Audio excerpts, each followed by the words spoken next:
Hello friends, this is Manorama and welcome to my YouTube channel Manorama Sande. तो आज की class में हम देखेंगे भारत में साम्राज्यों का उदय। देखते हैं मगध साम्राज्य का वंशक्रम। तो सबसे पहले तो हम याद रखेंगे कि मगध की वर्तमान स्थिति है पटना, गया तथा शाहाबाद जिला बिहार। तो मगध क्या है? बिहार जिले के अंतर्गत आता है। पटना, गया तथा शाहाबाद जिला। तो याद रखेंगे मगध की वर्तमान स्थिति भी पूछी जाती है। तो मगध साम्राज्य का संस्थापक है बिंबिसार। देखिए इंपॉर्टेंट है, पूछा गया है व्यापम में फूड इंस्पेक्टर 2013 में कि मगध साम्राज्य के संस्थापक है बिंबिसार। तो मगध साम्राज्य के वंश क्रम के अंतर्गत हम देखेंगे 4 वंश। सबसे पहले है हर्यक वंश, जिसे हम पितृहंता वंश के नाम से भी जानते हैं, जिसका कार्यकाल है 544 से 412 ईसा पूर्व। फिर है शिशुनाग वंश, जिसका कार्यकाल है 412 से 344 ईसा पूर्व। फिर है नंद वंश, जिसका कार्यकाल है 344 से 322 ईसा पूर्व। और अंतिम वंश है मौर्य वंश, जिसका कार्यकाल है 322 से 184 ईसा पूर्व। हमें कार्यकाल भी याद रखते हुए चलना है। हम इसे एक सूत्र से याद रखेंगे, हसीनम करके। सूत्र से याद रखने का फ़ायदा क्या है? सूत्र से यदि हम याद रखते हैं तो हमें याद रहेगा कि मगध साम्राज्य के अंतर्गत आने वाला पहला वंश क्या है? हर्यक वंश है। और अंतिम वंश क्या है मगध साम्राज्य के अंतर्गत आने वाला? वो है मौर्य वंश। तो हसीनम करके याद रखेंगे हर्यक वंश, शिशुनाग वंश, नंद वंश और मौर्य वंश।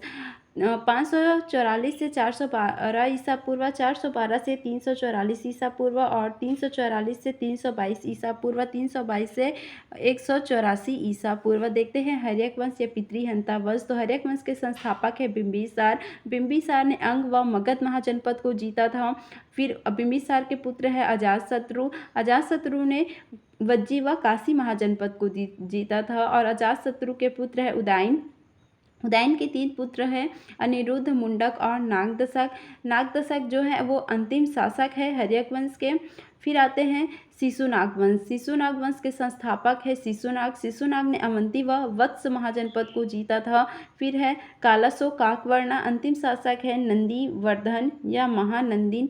फिर है नंद वंश। नंद वंश के संस्थापक है महापद्मानंद और अंतिम शासक है घनानंद। फिर है मौर्य वंश, जो कि मगध साम्राज्य के अंतर्गत अंतिम वंश है। तो मौर्य वंश के संस्थापक है चंद्रगुप्त मौर्य। फिर है बिंदुसार। फिर आते हैं अशोक और अंतिम शासक है बृहदत्त। देखते हैं हर्यक वंश या पितृहंता वंश। तो हर्यक वंश के अंतर्गत आने वाले प्रथम शासक हैं बिंबिसार व हर्यक वंश के संस्थापक भी हैं। इनका कार्यकाल है 544 से 492 ईसा पूर्व। वंश देखेंगे बिंबिसार हर्यक वंश का संस्थापक था, उसका उपनाम श्रेणिक था। ये भी इम्पॉर्टेंट है कि बिंबिसार का उपनाम क्या था? श्रेणिक था।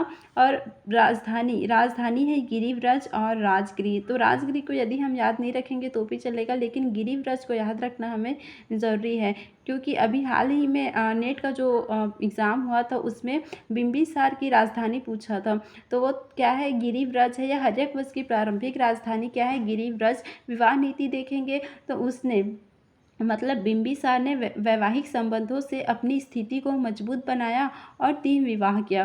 पहला विवाह प्रसेनजीत की बहन महाकोसला देवी से। दूसरा विवाह उसने वैशाली के लिच्छवी प्रमुख चेटक की बहन चेलना। तीसरा विवाह मद्र की राजकुमारी क्षेमा से किया। विभिन्न राजकुलों से वैवाहिक संबंध स्थापित होने के कारण बिंबिसार को अत्यधिक प्रतिष्ठा मिली। मगध का विस्तार देखेंगे। बिंबिसार ने अंग देश के शासक ब्रह्मदत्त को पराजित कर अंग को मगध साम्राज्य में मिलाया, किंतु अवंती के शासक प्रद्योत, जिसकी राजधानी उज्जैनी थी, के साथ पितृवत संबंध स्थापित करने के लिए अपने आयुर्वेद आचार्य जीवक को प्रद्योत के इलाज के लिए भेजा। तो ये भी इम्पॉर्टेंट है कि बिंबिसार के आयुर्वेद आचार्य कौन थे? जीवक। और बिंबिसार ने एक तो अंग देश के शासक ब्रह्मदत्त को पराजित किया और उसकी ब्रह्मदत्त की राजधानी क्या थी? अंग। अंग को मगध साम्राज्य में मिला लिया। और दूसरा है कि अवंती के शासक कौन थे? चंद्र प्रद्योत, जिसकी राजधानी थी उज्जैनी।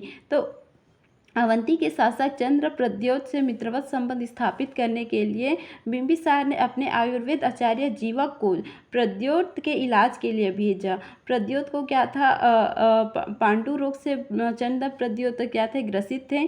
तो बिंबिसार ने अपने आयुर्वेद आचार्य को प्रद्योत के इलाज के लिए भेजा। धर्म देखेंगे तो बिंबिसार बौद्ध धर्म का अनुयायी था। ये भी इम्पोर्टेंट है कि बिंबिसार कौन से धर्म से संबंधित था, तो बिंबिसार बौद्ध धर्म का अनुयायी था। उसने गौतम बुद्ध को राजगृह भ्रमण पर बेलवन नामक उद्यान भेंट स्वरूप दिया था। यह वर्षा काल में ठहरने का उत्तम स्थान था।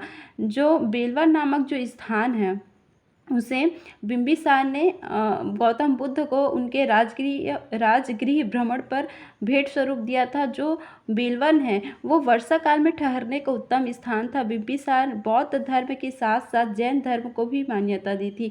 बिंबिसार क्या थे, बिंबिसार बौद्ध धर्म के अनुयायी थे, लेकिन तो उन्होंने बौद्ध धर्म के साथ साथ जैन धर्म को भी मान्यता दी थी। विशेष में हम देखेंगे जीवक उनका राजवेद आचार्य था। जीवक को बिंबिसार ने प्रद्योत व बुद्ध के इलाज के लिए भेजा था। मृत्यु, बिंबिसार की हत्या उसके पुत्र अजातशत्रु द्वारा कर दी गई। अब हम देखेंगे अजातशत्रु। अजातशत्रु का कार्यकाल है 492 से 460 ईसा पूर्व। सत्ता प्राप्ति, अजातशत्रु ने अपने पिता बिंबिसार की हत्या कर सिंहासन पर अधिकार किया था, इसलिए इन्हें पितृहंता भी कहते हैं। इसका उपनाम कुड़िक था। अजातशत्रु का उपनाम क्या था, कुड़िक। जिस प्रकार अजातशत्रु के पिता बिंबिसार का उपनाम था श्रेणिक, उसी प्रकार अजातशत्रु का उपनाम है कुड़िक। इम्पॉर्टेंट है, याद रखेंगे। राजधानी है राजगृह। जिस प्रकार इनके पिता बिंबिसार की राजधानी थी गिरिव्रज, उसी प्रकार अजातशत्रु की राजधानी है राजगृह। तुलनात्मक याद रखेंगे। विवाह, अजातशत्रु ने कौशल नरेश प्रसेनजीत की बेटी वजीरा से विवाह किया था, जबकि बिंबिसार ने प्रसेनजीत की बहन महाकोसला देवी से विवाह किया था। प्रसेनजीत की बहन से विवाह किया था, महाकोसला देवी से। और अजातशत्रु ने प्रसेनजीत की बेटी वजीरा से विवाह किया था। अजातशत्रु प्रारंभ में जैन धर्म का अनुयायी था, किंतु अपने पिता की हत्या के पश्चात प्रायश्चित करने हेतु बौद्ध धर्म ग्रहण कर लिया था, जबकि बिंबिसार जो है वो बौद्ध धर्म के अनुयायी थे और अजातशत्रु क्या है, जैन धर्म के अनुयायी थे। इनके शासनकाल के 8वें वर्ष में बुद्ध को महापरिनिर्वाण प्राप्त हुआ और इसी वर्ष 483 ईसा पूर्व में राजगृह के सप्तपर्णी गुफा में प्रथम बौद्ध संगीति का आयोजन कराया गया। अजातशत्रु के कार्यकाल के 8वें वर्ष में बुद्ध को महापरिनिर्वाण प्राप्त हुआ था। बौद्ध धर्म में महापरिनिर्वाण का अर्थ है मृत्यु, जबकि निर्वाण का अर्थ होता है ज्ञान की प्राप्ति। तो गौतम बुद्ध की जब मृत्यु हुई थी या गौतम बुद्ध को जब महापरिनिर्वाण प्राप्त हुआ था, उसी वर्ष 483 ईसा पूर्व में राजगृह के सप्तपर्णी गुफा में प्रथम बौद्ध संगीति का आयोजन करवाया गया था। इम्पॉर्टेंट है, डेट भी इम्पॉर्टेंट है, याद रखेंगे। और कहाँ, राजगृह की सप्तपर्णी गुफा में। और शासक कौन थे, अजातशत्रु। बुद्ध के कुछ अवशेषों को लेकर राजगृह में एक स्तूप निर्मित कराया गया है। युद्ध देखेंगे, अजातशत्रु ने वैशाली या वज्जी के युद्ध में नवीन हथियार रथ, मूसल व महाशिला कंटक का प्रयोग किया था एवं काशी व वज्जी संघ को जीता था। इम्पॉर्टेंट है, वैशाली के युद्ध में अजातशत्रु ने रथ, मूसल व महाशिला कंटक नामक नवीन हथियार का प्रयोग किया था और इसके पुत्र उदयन ने इसकी हत्या कर दी थी। इम्पॉर्टेंट है, याद रखेंगे। अजातशत्रु के पुत्र उदयन ने अजातशत्रु की हत्या कर दी थी। एक और पॉइंट याद रखेंगे हम कि अजातशत्रु ने गंगा एवं सोन नदी के संगम पर पाटलिपुत्र नामक नगर बसाया था। इम्पॉर्टेंट है, पाटलिपुत्र नामक जो नगर है उसे अजातशत्रु ने बसाया था। यहाँ पे दे दिया है उदयन में, लेकिन हम याद रखेंगे कि पाटलिपुत्र नामक नगर जो है वो अजातशत्रु ने बसाया था और राजधानी जो है उदयन ने बनाया था। दोनों इम्पॉर्टेंट है, नगर बसाया था तो याद रखेंगे अजातशत्रु और राजधानी बनाया था तो याद रखेंगे हम उदयन। देखते हैं तीसरे शासक हैं उदयन। अजातशत्रु के पश्चात उसका पुत्र उदयन मगध के सिंहासन पर बैठा। यह जैन धर्मावलंबी, तो उदयन क्या थे? जैन धर्मावलंबी थे। इनके 3 पुत्र थे, अनिरुद्ध, मुंडक, नागदशक। इनमें से अंतिम शासक के रूप में नागदशक का उल्लेख मिलता है। चौथे शासक हैं नागदशक, व अंतिम भी हैं। इनका कार्यकाल है 444 से 412 ईसा पूर्व। अंतिम शासक हैं, पुराणों में नागदशक का नाम दर्शक मिलता है। यह हर्यक वंश का अंतिम शासक था। नागदशक की हत्या उसके सेनापति शिशुनाग ने की और शिशुनाग वंश की स्थापना की थी। याद रखेंगे, हर्यक वंश का अंतिम शासक है नागदशक, इम्पॉर्टेंट है। अब देखेंगे शिशुनाग वंश। शिशुनाग वंश का कार्यकाल है 412 से 344 ईसा पूर्व।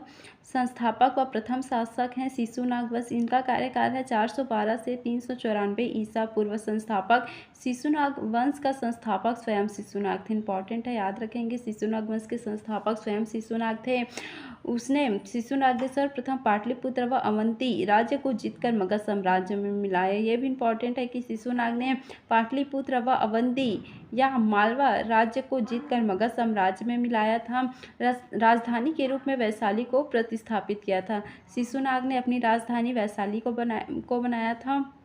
तीसरे शासक हैं कालाशोक काकवर्ण। इनका कार्यकाल है 394 से 366 ईसा पूर्व। राजधानी कालाशोक ने अपनी राजधानी पाटलिपुत्र हस्तांतरित कर ली और तब से पाटलिपुत्र स्थायी रूप से प्राचीन भारत की राजधानी बनी। याद रखेंगे, यहाँ पे जो कालाशोक काकवर्ण हैं, इन्होंने अपनी राजधानी पाटलिपुत्र हस्तांतरित की थी और तब से लेकर के प्राचीन भारत की जो राजधानी है वो स्थायी रूप से क्या रहेगी? पाटलिपुत्र रहेगी। इनके शासनकाल में ही द्वितीय बौद्ध संगीति 383 ईसा पूर्व में आयोजन किया गया था। कहाँ? वैशाली में। जबकि प्रथम बौद्ध संगीति 483 ईसा पूर्व में कहाँ? राजगृह के सप्तपर्णी गुफा में आयोजित किया गया था। तब शासक कौन थे? अजातशत्रु थे। और द्वितीय बौद्ध संगीति 383 ईसा पूर्व में कहाँ? वैशाली में। और शासक कौन है? कालाशोक काकवर्ण। अंतिम शासक है नंदीवर्धन या महानंदी। इनका कार्यकाल है 366 से 344 ईसा पूर्व। शिशुनाग वंश के अंतिम शासक नंदीवर्धन की हत्या करके महापद्मानंद ने नंद वंश की स्थापना की थी। याद रखेंगे, शिशुनाग वंश के अंतिम शासक हैं नंदीवर्धन और इनकी हत्या किसने की थी? महापद्मानंद ने। और महापद्मानंद ने नंद वंश की स्थापना की थी। अब देखेंगे नंदवंश।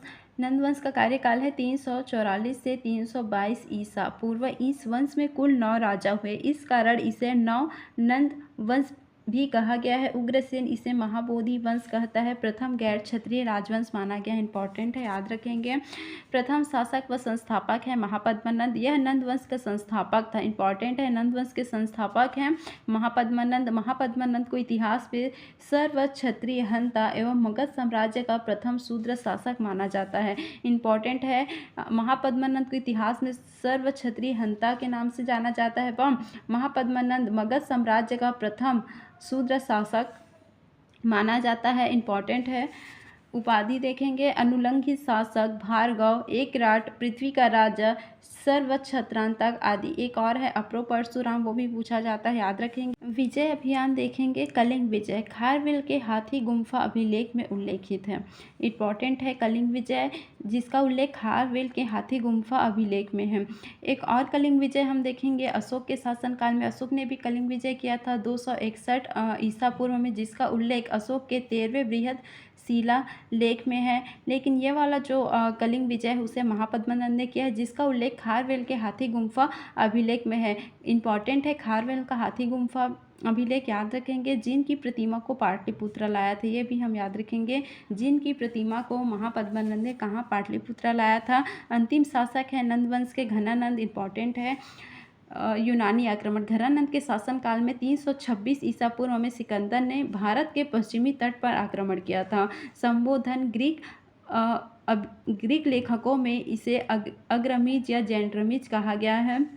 अभ्युदय अलेक्जेंडर सिकंदर के आक्रमण की घटना को मौर्य वंश के इतिहास की पृष्ठभूमि माना जाता है। इंपॉर्टेंट है, देखिए पूछा गया है सीजी व्यापम टेट 2017 में। अलेक्जेंडर सिकंदर के आक्रमण की घटना को मौर्य वंश के इतिहास की पृष्ठभूमि माना जाता है।